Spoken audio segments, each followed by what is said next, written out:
Good evening. This is Professor Jerry Ferguson, and this is the first evening of our Management 475 course. And Wayne, I want to welcome you to the class. It appears right now you're probably the only one that's here live. Okay. Can you hear me? I hear you great. I assume you can All hear right. me fine. We are, Yes. yeah, I am recording this, and you've already told me offline that you're at work, so you may or may not be able to do a two-way communication all the time. One of the things I'm going to do is I'm going to spend a few minutes and just take you and whoever listens to this in the future through the structure of the class and how it's going to work long term. At any time, especially with your situation there, if you have a question, just jump in and interrupt me and ask it at that point so that I can catch you while you're available. Otherwise, I'll just keep going. This normally takes about 30 minutes, depending on how many questions there are. All right. Okay. Yes, sir. Okay, so you're basically acting on behalf of your fellow students, and like I said, I'll be recording this and I'll be uploading it probably tonight to the classroom as a method of trying to make sure that we communicate to the students. As you all know, normally this class is if not the last class, one of the last classes that students take for the purpose of graduation. And as such, it is a course that most people look forward to and some people stress over. It is unique in that it is in a case, really a case study type of a scenario, but you're going to be applying the concepts and principles that you've learned throughout the degree program to a problem of your own choice. So to try and just give you an overview of how this course operates, basically you'll be functioning as though you were a consultant, if you wish. And what you're going to be doing in week one is you're going to be identifying basically a problem that you're aware of and that you have knowledge of that would afford you the opportunity to do a study for management improvement. And so if we go to the classroom, and as a matter of fact, before I go that far, let me just, while I'm here, remind everyone that if they haven't looked at the announcements, you'll find this announcement that's on my screen in the classroom. One of the things that I try to do differently in this class is I try to have office hours, but I try to do them live so that students can ask questions that's pertinent to them. I do record them if anyone comes on. It's a voluntary thing. The office hours are not mandatory. As you see, I've got them scheduled here at various times throughout the course. And the reason I've done different days and times is because everybody has a different work schedule. So if for example, right now we're doing this one for week one, if in the process of week one going into week two, you had a question that you really wanted to communicate or you wanted to get clarification on, you could meet me in this same forum next Wednesday at noon Eastern, 11 o'clock Central, and have a dialogue with me at that time. If for any reason the network is not working properly and I'm not there live, you'll notice down here at the bottom, I've given you my personal cell phone number, and you can feel free to call me at that cell phone number during those office hours, especially, and I'll be standing by in the event somebody needs to talk to me. So this is kind of like in a brick and mortar university when your professor has office hours. These are the office hours that I'm offering the class if you want to speak to me live. And again, you'll find that here in the announcements, and it's the same GoToMeeting format that you're using right now. So this one will be the one you'll use throughout the course. Does that make sense, Wayne? Yes. Okay, good. Then let's look at the forums themselves. And again, I'm going to take us just through some of the formatting, a little bit different than previous classes.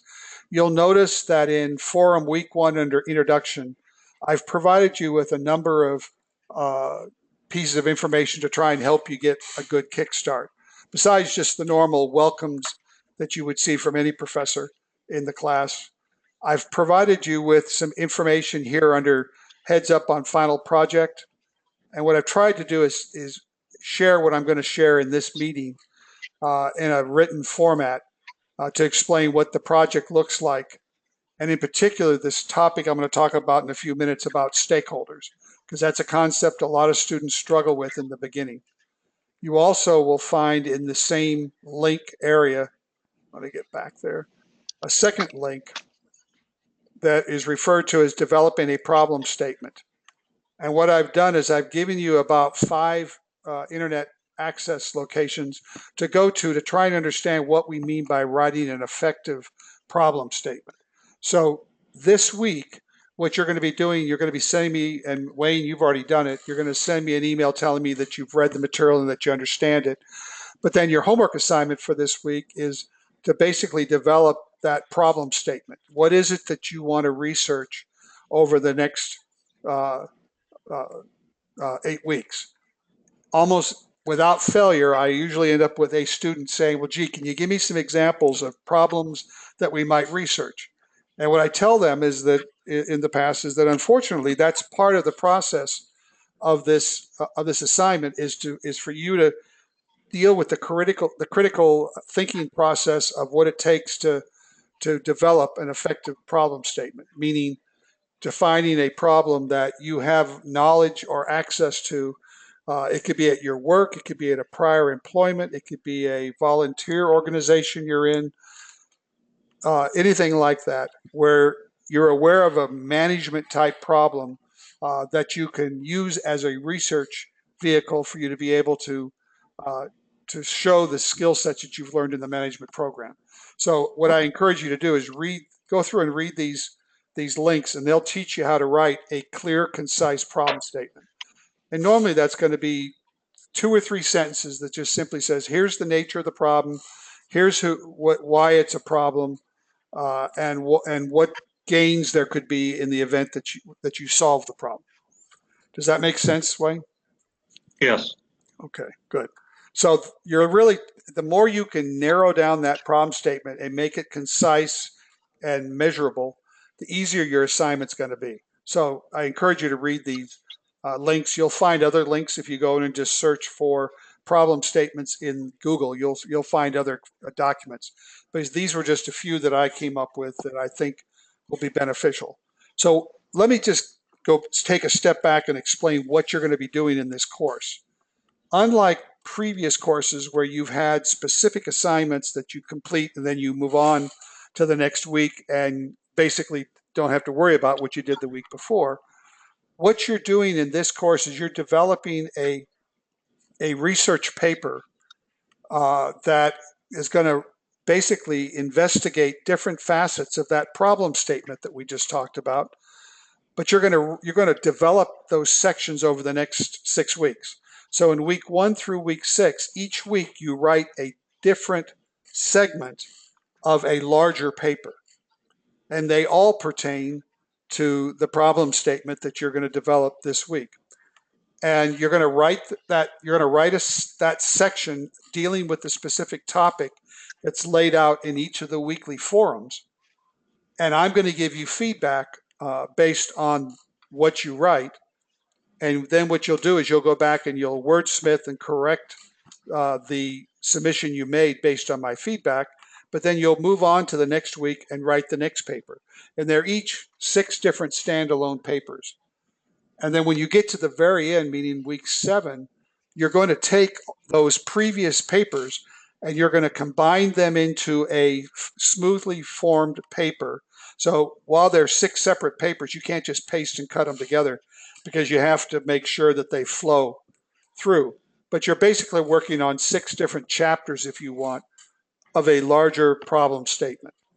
And by the time you get to week 7, you'll have completed that research that takes you through the process of defining the problem, identifying what the nature of the problem is and what impact it has on the organization, what it means to resolve it, what are the issues in resolving the problem, what are the recommendations to resolve that problem, and then what are the final conclusions you make for the purposes of management as to why they should take the corrective action that you suggest. And you're going to be looking at that as an outside observer, as though you were a professional consultant, not a member of the staff for that purpose.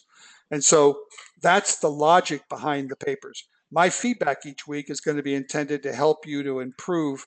And what students often find is that is in the very beginning, they struggle a little bit with getting into the flow of the papers, and you'll see your grades go up substantially normally as you move through the courses and get a handle on it. And I'm going to talk in a few minutes about some of the areas where students sometimes struggle with the assignment and understanding the grasping the assignment. But if we go and we look, for example, let me just get into Forum 1.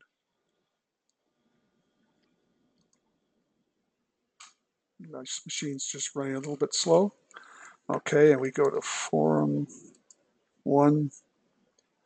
And so when we talk in Forum 1, we're developing the problem statement. And then as we work into Forum 2, you're going to start working on the problems and the needs and so forth. And you'll have this narrative instructions that give you an idea as far as what's involved. And when you go to the lessons section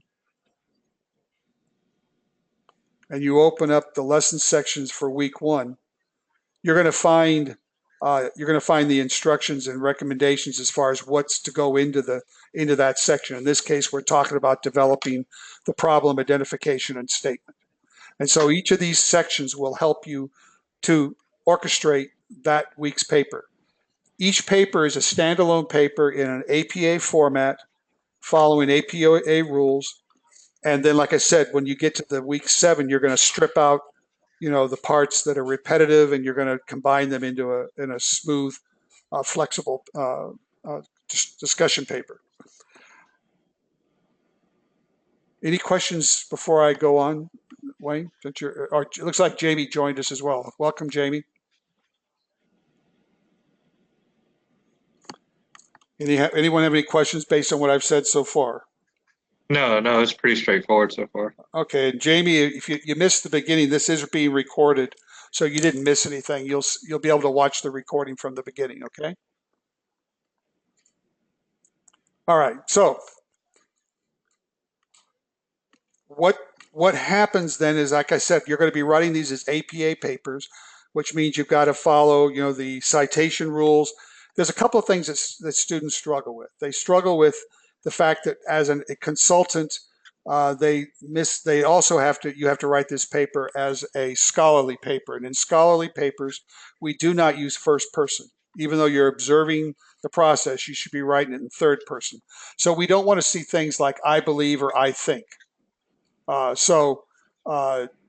You would always want to be writing in a third person environment. And when you make a statement of fact, you need to provide a citation to support your statements of fact, rather than just make the statement, realizing that one of the things we're trying to determine is how much of the degree program do you remember from a leadership and management standpoint. So what I'm going to do real quick is I'm going to show you what your expectations should be for each of these weeks. So when you go into the assignment segments, and just for the purposes of this example, I'm going to open up the week 1 grading rubric. And what I want to show you is I want to show you what the rubric looks like. And I'm just going to pick a student just so I can show it to you. You're going to, if you go into the normal protocols where you can go and look at the grading rubric, you're going to find it looks like this. So in this paper, one of the things that I want to make sure everybody understands is the grading rubric is the same every single week. It doesn't change from week to week, because each paper being standalone for that section, we're looking for the students to write their papers consistently through each of the weeks. So what I encourage students to do is go into this grading rubric and print it out. And then when you're writing your paper, lay it down next to your computer and check off the segments that you're taking care of as you go through it. And it tells you right here in the rubric what we're going to be looking for the purposes of ensuring that you earn maximum points. The things that students normally in the very beginning struggle with is they don't pay attention to this grading rubric, and they'll, for example, they won't cite theoretical theory in their papers. So for example, let me give you an example. Let's say your paper was on leadership style, and you're dealing with a company that had autocratic leadership style, and that was stifling creativity, and that's the problem you're looking at. Well, then when you start talking about autocratic leadership style and what the proposed alternative styles are, you would want to go in and reference a scholarly resource that defines what uh, of the format of leadership that you're going to recommend is, rather than just go and say we need to use uh, transformational leadership style in this situation and then go on. You want to make sure you define what that means and give a reference that shows where you got that definition from. So the first thing, 10% of the grade on every paper is looking for theory. So don't forget to just get into the meat of the subject and forget the theory. The second thing they look for is citations. Every single week, you should have a minimum of 2 academic citations. And realize there's a difference between academic and non-academic citations. For example, if you're working in a government or military environment, those documents that we often use in those regards are not considered scholarly documents, so they're not peer reviewed. So 50% of your references are supposed to be always peer reviewed. So I overlook the fact that especially in government military papers, there often is a lot of sources that are not scholarly, but I need to see some. And I need to see at least 2 references. And it tells you right here, to earn these full points, you need 2 references every week.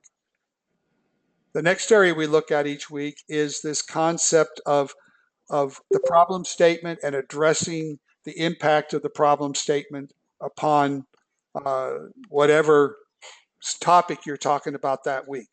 And so 30% of the grade is discussing whatever your topic is. If that week's topic is the problem solution, then they want to see how that solution ties back to the problem statement that you wrote about. Okay. And that, so and again, if you come in here and read this, and that's why I encourage you to print it out. And just make sure that your input for that week covers this segment. You ought to be able to self-grade yourself by using these grading rubrics.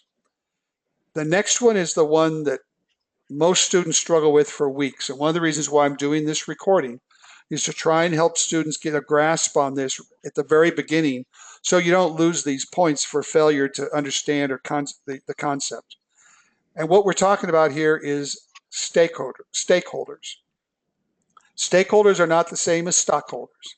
If you're not familiar with stakeholders, you're going to find in that week 1 reference material that I've posted, I've given you a website that gives you a pretty good handle on what a stakeholder is. But in a military command, a stakeholder might be the commanding officer, it might be middle grade supervision, it might be the working force, it might be the executive, it might be the up the chain of command. In a civilian environment, stakeholders are things like the chief executive officer, the board of directors, the middle management, the hourly employees, the union, the suppliers, the customers. Those are all stakeholders. For the purposes of this assignment, I don't expect you to define every single stakeholder that your problem statement impacts. What I often suggest to students is once you've defined your problem statement and the organization that you're going to write about, very early on in that first week assignment for the defining the problem, define who the stakeholders are in your organization, and then at least identify the top 3 or 4 of those stakeholders that you're going to address throughout your paper. Then, as you go through each topic each week and write all these segments, what we're looking for you to do is to show how those stakeholders are impacted by that week's issue. So if the week's issue is developing a recommendation to solve the problem, then what you would want to do is you'd want to write in your paper what the recommendation was, but you'd also want to say, okay, my 3 major stakeholder groups are the commanding officer, the upper chain of command, and my enlisted troops, or my CEO, my banker, and my supplier. And then what you'd want to do is you'd want to share with leadership how do those stakeholders see your solution. So if your solution is going to be positive with stakeholder 1, but stakeholder 2 is going to be neutral, and stakeholder 3, the union, is going to be negative, then what management wants to see from you in this paper is how do we address the expectations and needs of those stakeholders. It is not enough to give leadership a solution and a recommendation and then expect them to figure out how to implement it. This study and your purpose is to try and tell management, here's the problem, here's why it's a problem, here's what we gain if we solve the problem, and here's how the stakeholders, the critical people involved, are going to see it. And oh, by the way, the positive ones are not a big deal, but I've got the union over here who's going to have a negative impact. So what leadership's going to want to hear from you is, what can we do to either present this solution to the union in the most positive manner or to attempt to recruit them to support the solution? If there is no way you can do that, they're just going to be negative, then they're looking for you to make any suggestions you can think of that might minimize or reduce the amount of resistance that the union might give you. So that's what stakeholders are. And the references I've given you will help you if you read through it. Where most people fall short in the beginning in this course in stakeholders is they define who they are, and then they try to deal with them all as a consolidated group. And you can't do that. The whole mentality of a stakeholder group is that they each have their own needs and desires. As you can well imagine, in a civilian environment, in a union shop, the wants and needs of the union are going to be significantly different than the CEO. And so what we're trying to do is identify what we do to address those. How do we get commonality? How do we get a solution that can be implemented and can be successful? Now I'm going to take a breather. Do either of you have any questions? It looks like, Wayne, you're still the only one here. Do you understand the concept of stakeholder? Yes. Okay. Yeah, I did. All right. And you understand that how we want to tie that in and how you can use this grading rubric to help you write your paper. Yes. Okay. The last two are mechanical in nature. One is the APA, which you're gonna see that just simply by whether or not you get your citations correct and so forth. The biggest area where students lose points on APA in their papers tends to be the format for citations within the body of the paper. The most common error is not showing the author's last names or trying to use the abbreviations for when you put in just one author before you list them all. You can't use the abbreviation without first listing all the authors the first time. Or forgetting to put in the year that it was published. The other two large mistakes that are made in citations is if you give a direct quote, you have to put a page number. If it's a direct quote from a web page or from a document that does not have a page number, then you count the paragraphs down from the top of the page, paragraph 3, and so forth. This course, more than some of the ones you've had before, pays some attention to at least the citation side and the formatting side of APA, because this is your last major course and we're trying to make sure you understand APA before you graduate. Many of you plan to go on to graduate work and you'll have to know APA at that level for sure. And then the final one is almost in every paper you have at the university, and that's writing. And I encourage you just to take your time. I have dyslexia, so I understand the concept of trying to fight with spelling, especially when it's midnight and you're tired. If any of you are not familiar with Grammarly, I would recommend that you look into that. It's spelled Grammarly. There's a free version, and it's an excellent software that checks grammar and spelling better than anything else in the marketplace. And there is a free version of it that you can download and then test your papers through that. So that would be another tool I'd encourage you to think about using for the paper. So that's kind of what I wanted to cover as far as the grading rubric. And in the process of talking about the grading rubric, I wanted to give a pretty as detailed explanation as I could as far as stakeholders and how I will be grading the papers. The majority of your grade comes from the papers. We also do have the discussion forum And I would encourage you to be active in there as well, because that obviously is the other part of your grade for this course. And again, remember, try to avoid using first person. Write in third person as though you were the observer.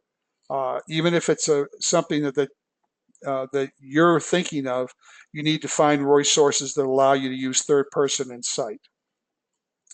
Okay. Let's see. If for some reason in the period of this course you have problems on scheduling, especially any of the students that are military in nature that sometimes get called up like for the hurricanes and so forth, I encourage you to try and write me ahead and let me know if you're going to have that kind of problem, and I'll work with you. I will work with students that are having scheduling issues. The key in this course is to have all your work in by the final uh, end of week 8, because I need to get the grades in so that you can get your degrees. And the university expects me to have the grades in within a matter of days. So if you fall behind, I'll work with you. Obviously, under the tardiness policy, you lose 10 points for tardiness, but a 10-point loss for tardiness is better than no grade, no points at all. Basically, that's the nature of the beast. The last thing I was going to share was just my background to help, and I've put an announcement that gives some of that in, I believe, week 1 forum. But basically, I've been teaching here at the university for about 12 years. I've been teaching this class for about a year now, and I teach this one almost every session. I've spent the last 15, 20 years as president and CEO of private corporations. And I spent my very last job, I was actually a director at the state of Texas at a department called Texas Department of Public Safety, or the state police and Texas Rangers. But I've got 40 years of business experience working in a corporate environment through operations and sales into chief operating officer of a $3 billion company and president CEO of 2 large companies after that. So I do have the hands-on experience. I'll try to pull that experience into the forum discussion. And I would encourage you to ask questions relating to that if some of the material, especially if you want some examples of direct explanation. The key of this course is we're trying to allow you to pretend as though you were advising the board of directors or the president of the company on how to handle an issue, whatever the issue is that you came up with. Even if it's a military command that you're writing about, we're still practicing that kind of approach, even though in the military they may be less willing to listen to that kind of advice. We're going to simulate the fact that they are. So you need to look at this as though it's as though you're behaving as a informed executive who's trying to share with your leadership how to resolve an issue. And from that regard, they're going to be looking for crisp, to the point, defended, and scholarly defendable resources and answers. The final part of the assignment, and your paper's due in week 7. So your final paper comes to me the end of week 7. And that's got to be on time because I have to have time to grade it before the end of the course. Week 8 will be a PowerPoint presentation, which you will develop about your paper. And that you're going to be developing it to be a clean, crisp PowerPoint presentation that you would make to the executives of the company to give them a high-level explanation of the results of your study, as though you were either briefing a chairman of the board or the flag or general officer of a military command. So it's crisp, high-level. Here's what the problem was. Here's the issues it caused. Here's the recommendation, and here's the anticipated gains that we're going to achieve if we implement my corrections. Okay, I said 30 minutes, and I'm exactly at 30 minutes. Can you think of anything, Wayne, that I haven't answered for you or that you think your fellow students might want me to answer? Not particularly. I know the PowerPoints later on. Question I have about the PowerPoint. We're going to need to have like a references cited page, just like we were writing a regular paper, standalone paper.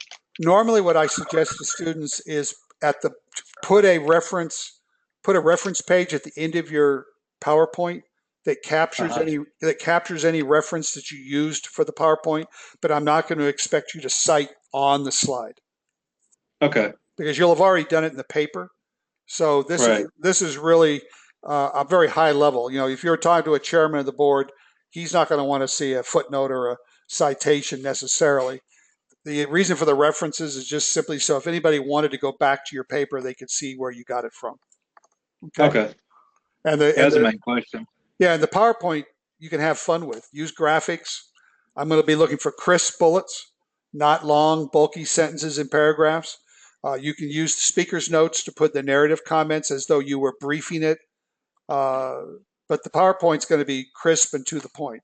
And I'll see if I can find one that I can post before the end of the course just to let people see. It won't be necessarily a perfect one, but it might be something just to give people an idea of what others have done previously. Okay. Yeah, that would help. And that's an assignment that's normally fun for students. Most people max out. It's not a hard assignment. It's more just to take you out of the weeds of your paper and say, okay, now if you were going to brief the number one person in your field at a very macro level, what would you tell them? And it's to Okay. it's to help you practice how you do a detailed paper for the purposes of defending your position, and then how do you back away from it and present it to an executive level? Because at the executive level, they want to hear the macro level elements, and if they have a question, they'll ask you for the details, but they don't want to see the in the weeds detail. And so that's why we do both assignments, to try and make you look at it from two perspectives. Okay. Okay. Anything else? No, sir. Okay. My philosophy is I try to be in the classroom every single day. You can always reach me by email. You can reach me by post in the classroom. If you need to reach me personally, let me know. We can either meet through this kind of a forum so that we can look at material together, or we can meet on the telephone. My phone number is in the classroom. If I can't answer the phone, just leave a voicemail and I'll call you back. Tell me what time. I'm here to help you all to achieve. Normally, what I see in classes in the past is I see students normally start out with grades in the 80s, and then as they move toward the end of the course, they're back up into the 90s where they want to be. And the grading system is designed so that you can make that kind of a transition and still end up with that A minus. What I'm trying to do by this audio meeting and by giving this detail at the very first class about stakeholders is help people not to lose those points. Where students normally lose points in week 1 and 2, and probably even 3, is they don't earn the points for the stakeholder. Well, if you saw, that's 30% of the points. So that immediately, if you lose half of that, you're immediately down into a B. So I decided to do this to try and help you all to understand the importance of that concept, because for whatever reason, many students just claim that they've never heard the term stakeholder before in their degree. And so I'm just trying to give you all as much of a head start as I can.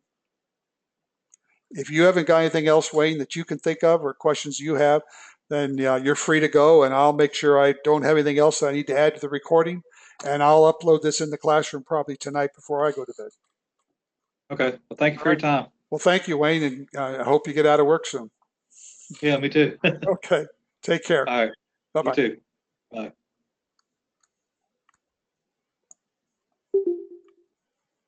Okay, class. So this is the context of what I was trying to present in the meeting.